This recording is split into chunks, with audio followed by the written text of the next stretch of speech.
Welcome everyone. हम part 3 के ऊपर काम कर रहे हैं, स्ट्रक्चर ऑफ एटम, और टॉपिक है हमारे पास डिस्कवरी ऑफ रेडियो एक्टिविटी। हम बात कर रहे हैं, हमने डिस्कवरी ऑफ कैथोड रेज की बारे में पढ़ा, एनोड रेज के बारे में पढ़ा, जो क्या जानकारी देते हैं कि जो हमारे पास एटम था अकॉर्डिंग टू डाल्टन, उसने क्या बोला था, एटम को हम और छोटे छोटे हिस्सों में डिवाइड नहीं कर सकते। लेकिन जैसे ही डिस्कवरी हुई किनकी, कैथोड रेज की, जहां से हमें किसकी जानकारी मिली, इलेक्ट्रॉन की। डिस्कवरी हुई किनकी, एनोड रेज की, जहां से जानकारी किसकी मिली, हमें प्रोटॉन की जानकारी मिली। और डिस्कवरी हुई किसकी, न्यूट्रॉन की। किसकी डिस्कवरी हुई, न्यूट्रॉन की, जो हमने क्या किया है लास्ट वीडियो लेक्चर में एक्सप्लेन भी कर रखा है। अगर किसी ने देखा नहीं है तो वो वहां जाके क्या कर सकता है, पार्ट 2 को देख सकता है।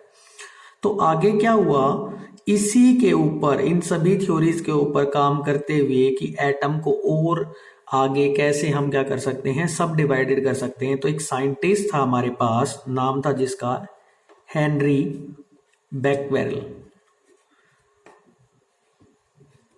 उसने काम किया किसके ऊपर, रेडियो एक्टिविटी के ऊपर काम किया। किसके ऊपर काम किया, रेडियो एक्टिविटी के ऊपर।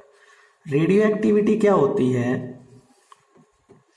रेडियो एक्टिविटी एक फिनोमिना होती है, इज अ फिनोमिना, जिसके अंदर क्या होता है, spontaneous emission of active radiation by certain elements। यानी कि रेडियो एक्टिविटी क्या होता है, हमारे पास एक फिनोमिना होता है जिसके अंदर क्या होता है, स्पॉन्टेनियस लगातार एमिशन होता है किनका, एक्टिव रेडिएशंस का। कहां से, कुछ एलिमेंट से। जो सब्सटेंस क्या है, जो सब्सटेंस या those elements which emit these active radiation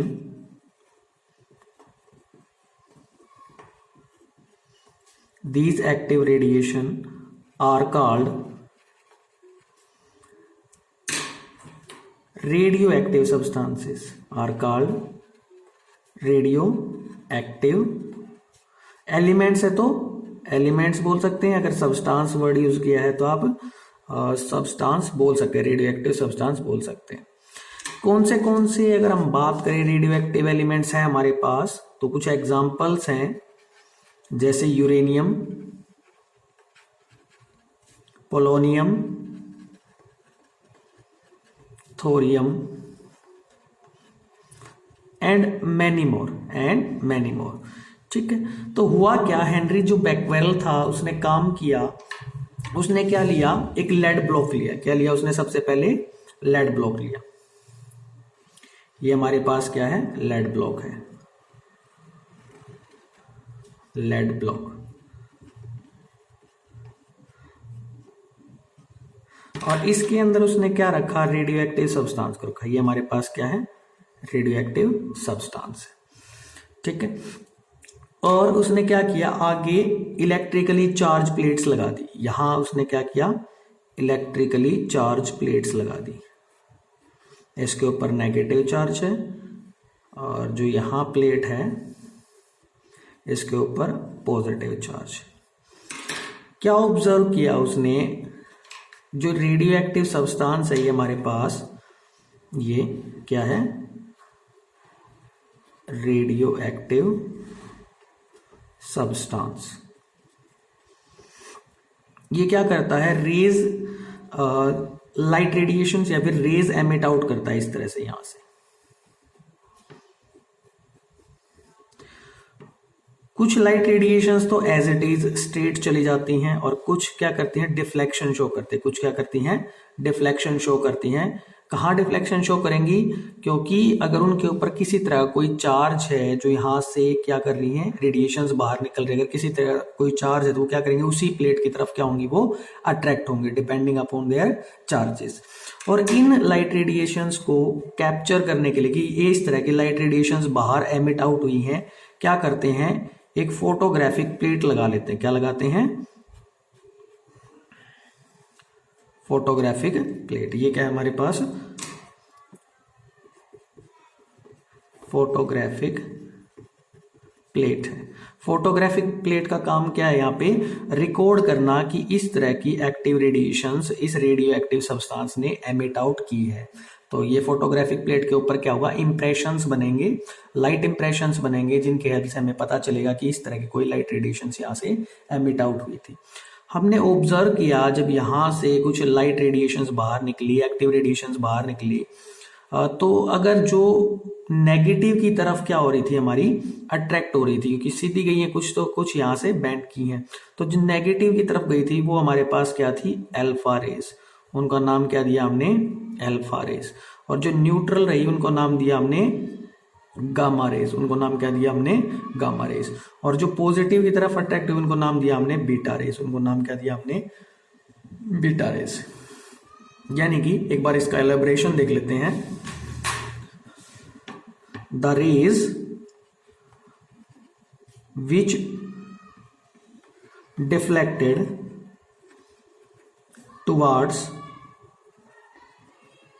negative plate are called, क्या बोला हमने उनको, अल्फा रेस। क्या नाम दिया उनको, अल्फा। अल्फा को डिनोट कैसे करते हैं, ऐसे, अल्फा रेस। और इनके ऊपर चार्ज कैसा है, they consist of positively charged, कैसे है इनके ऊपर, पॉजिटिवली चार्ज है ये। और अगर इनकी किसकी बात करें, मास की बात करें, alpha raise have mass equal to helium particles. Helium particles के इक्वल क्या होता है, इनके अंदर जो मास होता है उनके इक्वल होता है, कि इनके अंदर अल्फा रेज के अंदर जो हम बात कर रहे हैं। Next, the rays which deflected towards positive plate are called, उनको हमने क्या बोला, जो पॉजिटिव प्लेट की तरफ डिफ्लेक्ट की थी, बीटा रेस। क्या नाम दिया था, बीटा। बीटा को कैसे रिप्रेजेंट करते हैं, इस तरह से, beta rays. They carry negative charge, इनके ऊपर चार्ज कैसा होगा, negative. Negative charge equal to the electrons. जितना इलेक्ट्रॉन्स के ऊपर नेगेटिव चार्ज होता है उतना ही इन बीटा रेज के ऊपर भी क्या होता है, नेगेटिव चार्ज होता है। और एक टाइप की और लाइट रेडिएशंस थी जो कैसे गई थी, स्ट्रेट गई थी, उनके अंदर किसी तरह कोई डिफ्लेक्शन नहीं हुआ था। उनको हमने नाम क्या दिया था, gamma rays. The rays which are not deflected at all, that is neutral, are called gamma. Gamma को कैसे रिप्रेजेंट करते हैं, इस तरह से, गामा रेज। उनको हमने क्या बोला था, गामा रेज। इस तरह से हेनरी बैकवेल ने क्या किया, एक रेडियो एक्टिव सब्सटेंस लेके डिस्कवरी की, किसकी, अल्फा रेज की, बीटा रेज की और गामा रेज की। ये जितनी भी हमारे पास अगर बोलते हैं गामा रेज, तो गामा रेज क्या होती हैं? हाईली फ्रीक्वेंसीज लाइट रेडिएशन होती है, इनकी एनर्जी काफ़ी ज़्यादा हाई होती है compare to all other electromagnetic radiations. Gamma rays की फ्रीक्वेंसी ज़्यादा होती है but lesser than cosmic rays. Cosmic rays से क्या होती है, इनकी जो फ्रीक्वेंसी होती है वो कम होती है। अब क्या करते हैं हम अपना टॉपिक करते हैं आगे, concept of atomic number and mass number. Atomic number की अगर हम बात करें तो जितना भी एक न्यूक्लियस पॉजिटिव चार्ज करता है, यानी कि जितना यूनिट पॉजिटिव चार्ज एक न्यूक्लियस कैरी करता है,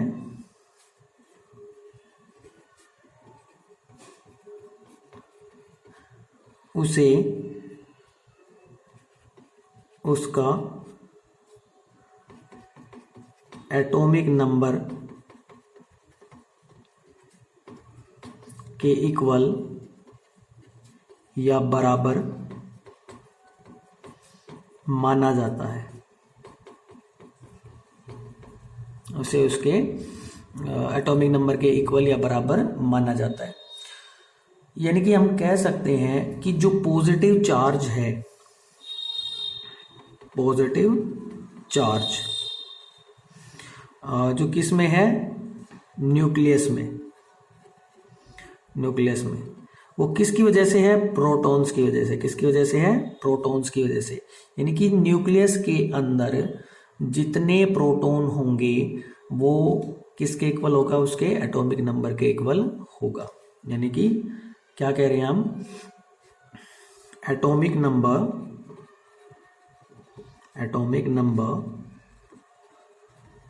of an element is equal to the number of proton present in the nucleus of the atom। या फिर हम किसके इक्वल मान सकते हैं? नंबर ऑफ इलेक्ट्रॉन्स के इक्वल भी मान सकते हैं जब हमारे पास एटम क्या है? न्यूट्रल है। किसके इक्वल मान सकते हैं? और equal to the number of electrons present outside the nucleus if atom is neutral. अगर एटम क्या हमारे पास न्यूट्रल है तो हम कह सकते हैं क्या?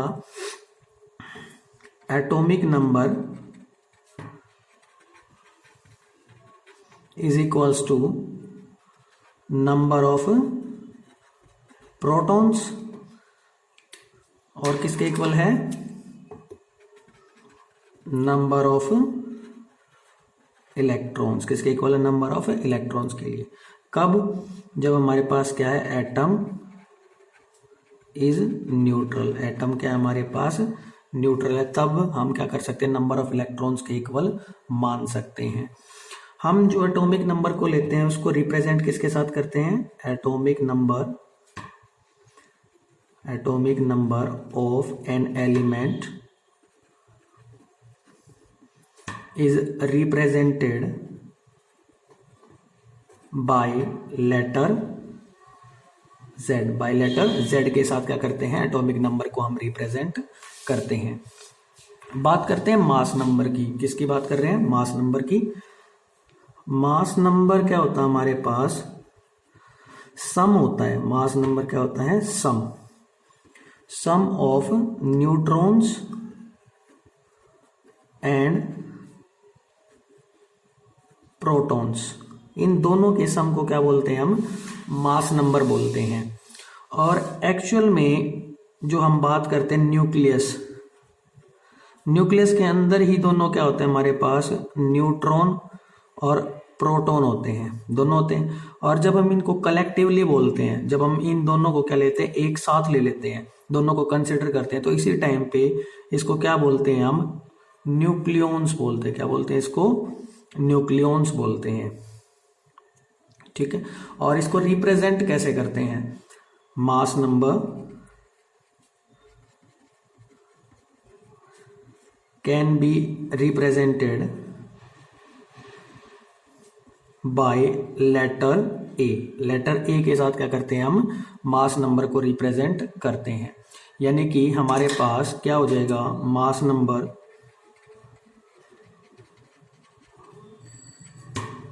Is equals to number of neutrons plus number of